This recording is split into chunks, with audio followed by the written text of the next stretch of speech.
Nagluto ako ng garlic butter shrimp for today's ulam.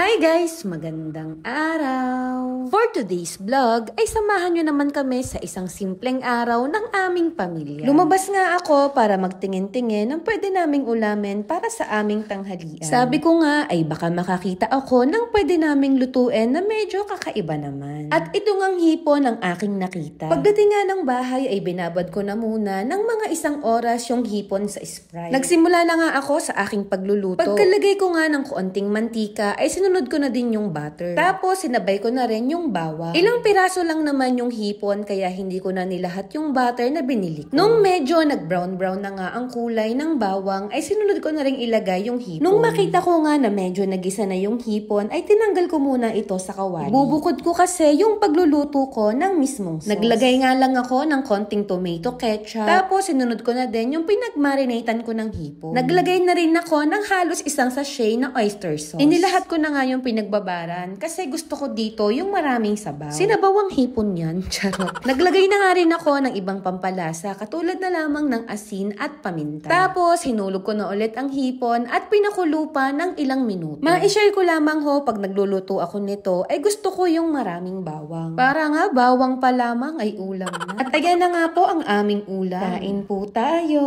Nagsimula na nga kaming kumain ni Daddy at may asawa na naman po akong napasaya for today's video. Basta mga ganitong ulam kasi ay paniguradong ganado ang aking asawa. Pero lutuan mo ng ampalaya ay naku, charot. Pagkatapos nga namin kumain at nakapaglikpit na rin ako ng plato, ay nag-unbox naman ako nitong mga parcel na dumating sa amin. Itong malaking box nga ay ilan lang sa mga essentials ni Yael. Ngayon nga isusubukan kong gamitin itong pang-wash ng bottle ng Unilove. Tapos syempre mga wipes ni Baby. Nag-order nga din ako ng bagong kainan ni Baby. Sobrang ganda nga nito. Original set kasi ito from IKEA. Paniguradong gamit na ni Baby ito hanggang paglaki niya. Abot kaya nga lang ang presyo nito pero yung quality sobrang ganda. Kinagabihan nga ay ito naman ang aming mga ganap. Pagbaba ko pa lang kay Baby Yael ay sobrang saya na.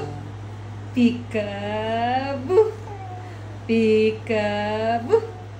Where is Yael? Where is Yael? Where is Yael?